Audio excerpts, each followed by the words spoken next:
It is very British. Anyway, at what point? I don't know. At some point, I'm going to turn to the camera and hey, everyone, how you doing today? We're back here between two guys with a fern in the middle.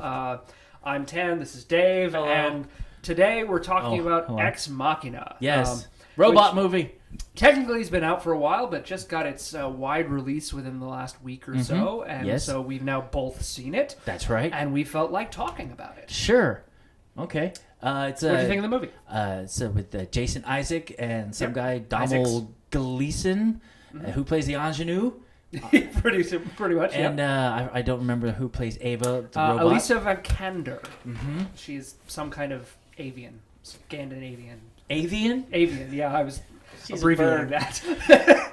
I actually enjoyed it. You don't see a lot of films that throw that much ideas at you or that much like subtext at you. Yep. It doesn't happen all that often. So for most of the running time, I was right there with it. Good. Right up until the end. We'll talk about that shortly. Tell them what the movie's about, Tan. Well, the movie is about an AI that's been built by a mad genius sort of Google type who built a search engine called Blue Book. Right. Made a lot of money and then bought himself a cabin in the mountains of what I think is Norway, but they never really specify. And starts building sex bots, which is to say starts building AIs, and brings in Donald Gleason to be his Turing test.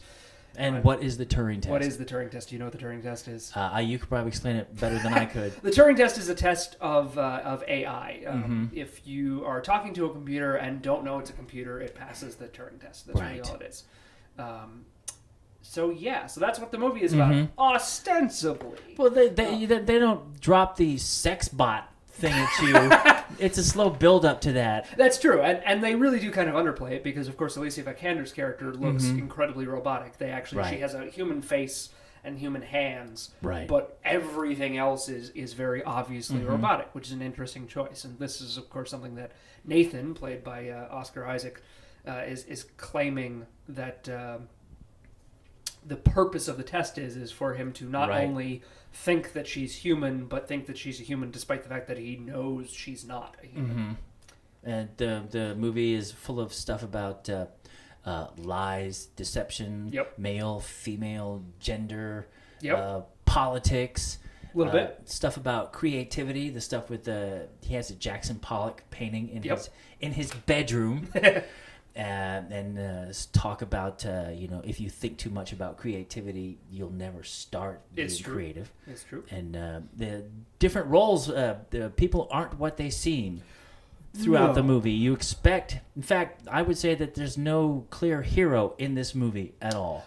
I don't know about that, but this so the trick about this whole movie is that for the most part, the first 90% of the movie, let's say, is fairly straightforward. I mean, it's about, Donald Gleason is falling in love with the robot. The robot is seemingly falling in love with him. The robot wants out because she's in a cage. And Donald Gleason works against Nathan to get her out. And for the most part, we pretty much expect where that's going. It's the story of, can we escape from the mad scientist's lair?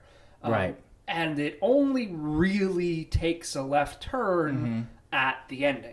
The movie avoids being the mad scientist story through most of it.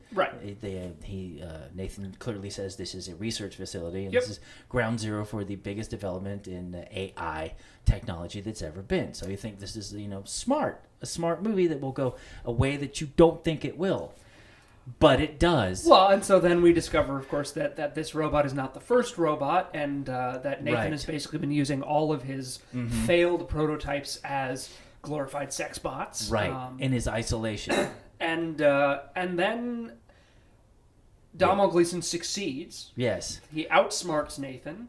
Yeah. He breaks... Should we stop now? You're kind of heading into spoiler territory. I think we have to go into spoiler really? territory. I think we have to talk about it. There's nothing really else to talk about. I mean, I think ultimately this is a movie where the thing to talk about is the ending. Because I think the ending is the lens through which we have to see the rest of the movie. So if you haven't seen it yet, stop. Yes. Go see it. Okay. And then come back and watch this again. Because we'll wait. We'll wait for you. Are you going to play music over this? Yeah, we're just getting some nice elevator music. Okay, no, so let's talk about the ending. So the ending. I thought that I didn't want it to go where it went. It's straight up Dr. Moreau, Frankenstein, every robot movie ever. You know, it should not have gone there. I disagree with you. It should not have gone there where it went. Okay, so if you didn't listen to us and didn't go see the film, at the end of the film, Alicia Vikander's Ava, the robot, gets free, because meets up with Donald Gleason. There is another robot that his servant kill together. They kill Nathan. Japanese helper. Basically, the plan goes off without a hitch. Right. Ava gets free, and she tells Domhnall Gleeson to wait for her, and we think that some nice sexy times are about to happen. She puts on skin from one of the other discarded robots, so that now she looks completely human. Because Nathan keeps all his failed robot mistresses in his bedroom, hanging in his bedroom in closets. And then she goes seemingly to meet with Domhnall Gleeson's character. And instead locks him inside the laboratory and leaves. Right. Pretty much like switch places with him. Yep. Leaves him trapped in the cage. Right. And goes off on her own and enters the world. And that's the end of the movie. Right. And in the process, Nathan is killed by the two robots. Yeah. Nathan's dead as a doornail. Yes. Domhnall Gleeson is trapped. And that might even be a fate worse than death. Right. So obviously a lot of people didn't like this ending. You were obviously one of them. Yeah. It was very gothic and predictable and not where the movie should have gone. But I like this ending. And I'll tell you why. Well, so I'm going to be leaning very heavily on a lot of stuff that Film Crit Hulk has said about this because, frankly, he's my hero. Okay.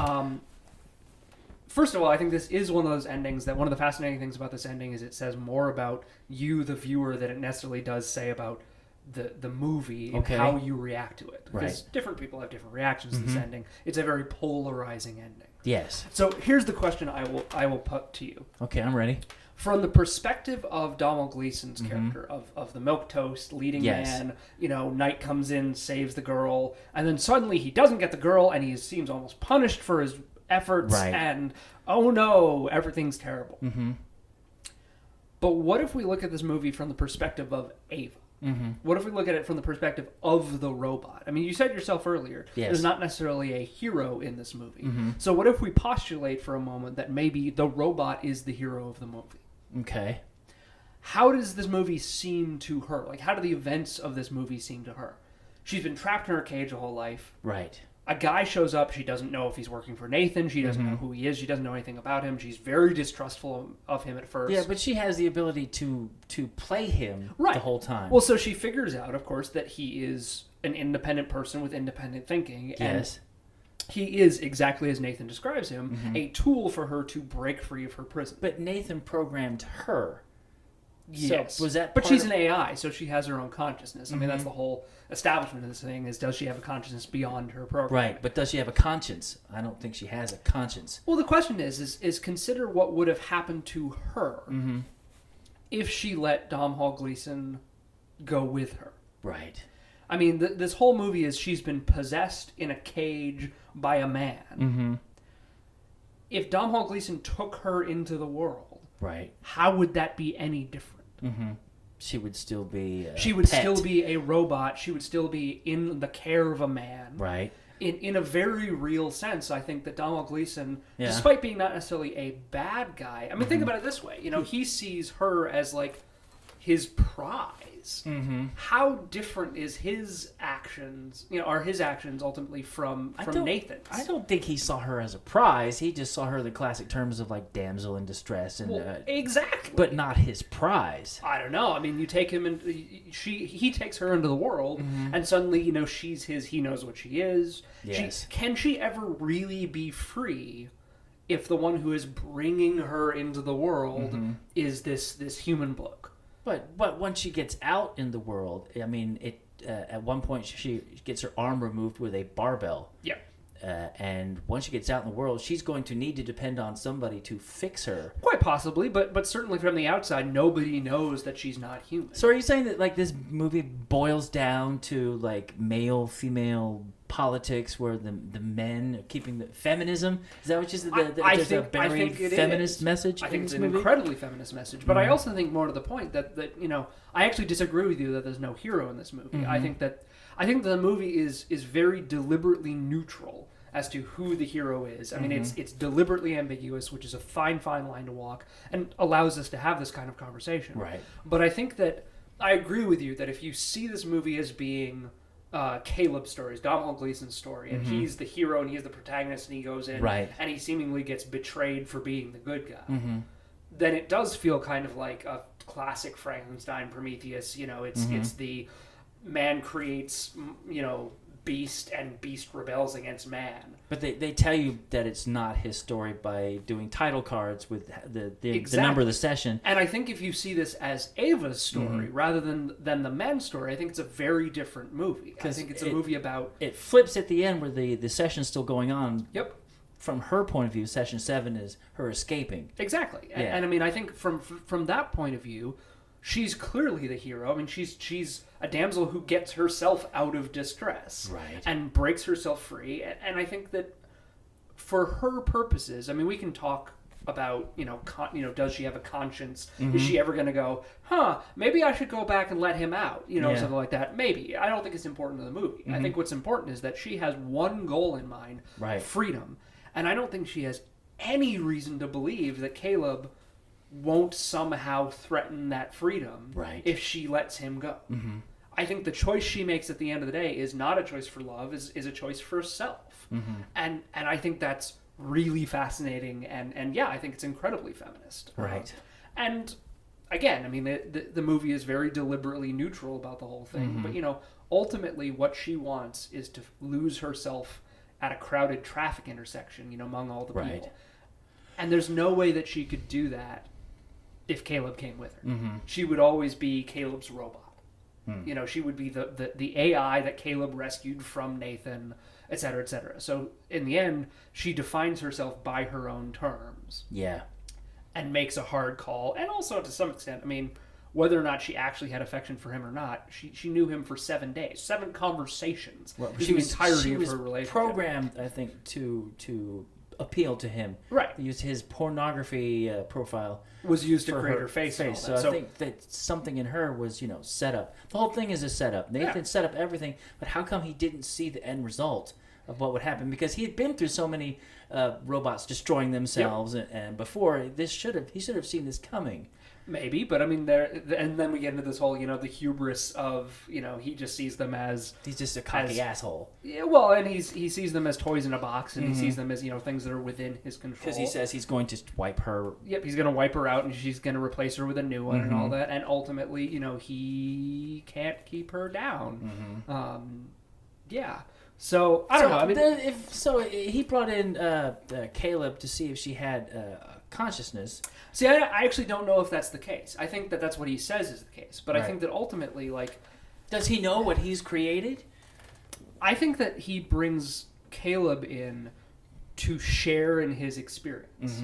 Because here we have, Nathan, and I'm totally borrowing from Hulk here, but he's, he has these women he's created, these AI women that he's created. And they sort of see him as, father and lover and captor, and he can't actually ever be close to them because they can't have an honest relationship. There is a barrier there to an honest relationship. And I think in the end, if we look at that final speech that Nathan gives to Caleb about see, she was just duping you the whole time, it was all a setup, you can't have an honest relationship.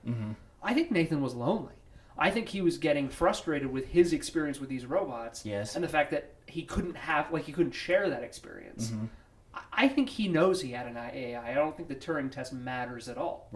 I think he wants another man to objectify these women and to therefore justify the way that he's treating them. Really? He's trying to justify his cocksure male chauvinist... I mean, keep in mind that, yes, Caleb sees all the women in the boxes, but he doesn't say anything. I mean, he looks at it and he kind of seems... Yeah, they cut away. Perturbed by it. But he doesn't immediately go to Nathan and say, Nathan, what the hell? Why do you have all these sex robots? He doesn't ever even mention it. Is that where they cut to him trying to figure out if he's himself a robot? Yeah, then he has that weird sort of am I a robot thing, which we both agree we don't really like in the film very necessary. Much. But I mean, I think ultimately we want to believe that Caleb is a hero. But I think that besides, which one of them actually, made the beast, I don't think Caleb is all that different from Nathan. Really? I really don't. I think that both of them see a woman in a box and want to have this, want to claim her. Really, Caleb? Oh yeah, totally. I mean, it's a much more sort of milquetoast way of doing it, but I think there's a sense that he's just a wimpier version of Nathan. I think so, and I think that's exactly why Nathan brings him in. In saying that, are you saying that all men are basically the same in this kind of situation? In relation, is this boiled down to again a feminist thing where the men are misogynist and want to keep the women? And I don't think it necessarily applies to all men, but I think that there's certainly I mean, put it this way. By the simple fact of centering the movie around Caleb, we all, men and women alike, because I've talked to women who've seen this movie, right, sort of tend to side with Caleb. We sit there and we say, yeah, he's the good guy. And never at any point consider, until we sit down and tear this whole thing apart, that maybe the hero of this picture is Ava and not Caleb and not Nathan. Right. Maybe the hero is the woman who is being kept in a box, not the men who keep her in a box. Neither the man who built her and put her in a box, nor the man who wants to free her from that box, basically just to put her in a larger box. Yeah. I don't think it's necessarily an all men are chauvinist pigs thing. No, we all have that in us. But I think we all have that in us, and I think that even the perspective of the moviegoer is such a way that even the women who watch the movie have a bit of that in them. I think that this is really challenging a fairly established and essential notion of storytelling in our culture. So you think my original thought that Ava should have got her head whipped off by the blade at the end would have upset the whole balance of the... She needed her freedom? What I think is that that means that the movie very effectively played you. Yes. Just in the same way that Nathan very effectively played Caleb and all of it. I think that this is a grand... So, the movie is... The character Nathan is running a game on Caleb at the same time that the movie is running a game on us. Yeah, and at some point, the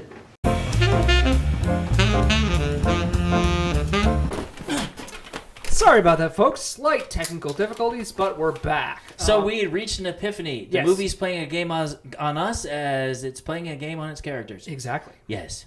But does it play fair? Right. But does the movie have to play fair? I don't think it has to play fair. I mean, I guess at the end of the day, the question is whether you're interpreting this movie as the kind of thing that I've been talking about, where it's maybe this, sort of secret feminist manifesto type movie, right? Or if you see it as just a classic, Promethean struggle. Did you enjoy it? Yes, that's the bottom line. Did you enjoy it?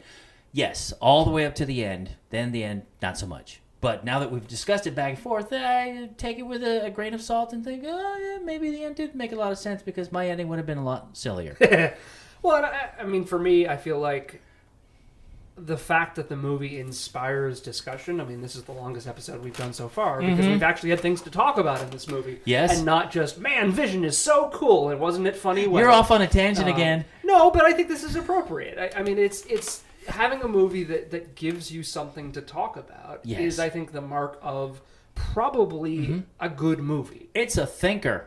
It's a sipper and a thinker. That's absolutely right. Yes, so check it out. I would say so. Check out Ex Machina. It's in theaters now. Yes. And if you can't find it, it'll probably be on home video in about 2 weeks because it's been out long enough. Or on Netflix, something like that. Or on Netflix. You'll be able to see it, but you should. Yeah. Anyway, that's it for us this week. And until next time, we're two guys, and that's a fern.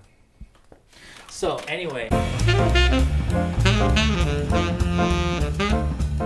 And of course, Thor, we already know his whole story is about fathers and sons and all that. But this is a comic book movie where people slam each other around and there's flying cities. Yep.